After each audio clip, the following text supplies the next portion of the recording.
నర్సరావుపేట మండలం లింగంగుట్లలో 15 లక్షలతో సీసీ రోడ్ల నిర్మాణానికి ఎమ్మెల్యే చంద్రవాడ అరవింద్ బాబు శంకుస్థాపన చేశారు. కూటమి ప్రభుత్వంలో గుంటలు లేకుండా రోడ్లు నిర్మాణం చేపట్టినట్టు తెలిపారు. లింగంగుట్లలో శ్మశానం నుండి గ్రామంలోకి రోడ్డు నిర్మాణానికి నిధులు మంజూరు చేయడం జరిగిందన్నారు.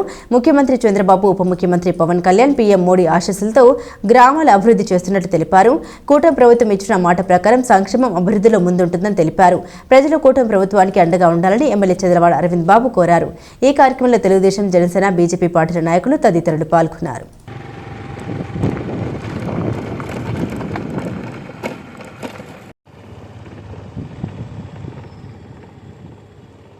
ఈరోజు లింగంగుంట్ల గ్రామంలో గౌరవ శాసనసభ సభ్యులు డాక్టర్ చంద్రవాడ అరవింద్ బాబు గారి చేత మరి పంచాయతీరాజ్ శాఖకి గౌరవ ఉప ముఖ్యమంత్రి వర్యుల వారు శ్రీ పవన్ కళ్యాణ్ గారు మరి ఏదైతే మహాత్మా గాంధీ గ్రామ స్వరాజ్యం, గ్రామ వికాసం కోసం కలగన్నారో దాన్ని సాకారం చేసే క్రమంలో ఈరోజు ఆయన పంచాయతీరాజ్ శాఖ గ్రామీణ అభివృద్ధి మీద ప్రత్యేకంగా దృష్టి పెట్టి ఆ మంత్రివర్యులుగా మరి మొట్టమొదటి 15th ఫైనాన్స్ కమిషన్ నిధుల కింద 998 కోట్లు విడుదల చేయడం జరిగింది. వాటిని మరి పంచాయతీ సర్పంచుల ఖాతాల్లో కూడా జమ చేయడం జరిగింది.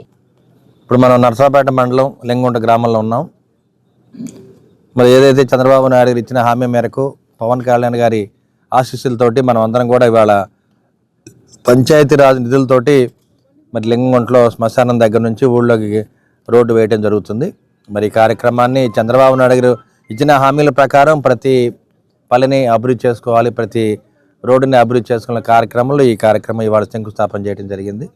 మరి ఇక్కడ ఉన్న గ్రామస్తులందరూ కూడా పార్టీకి అండగా ఉండి ఉమ్మడి కూటమిని గెలిపించినందుకు వాళ్ళందరూ కూడా సదా రుణపడి ఉంటాము. చంద్రబాబు నాయుడు గారు, పవన్ కళ్యాణ్ గారు, మోడీ గారి ఆశీస్సులతోటి మనం రాష్ట్రాన్ని అభివృద్ధి చేసుకుందాము.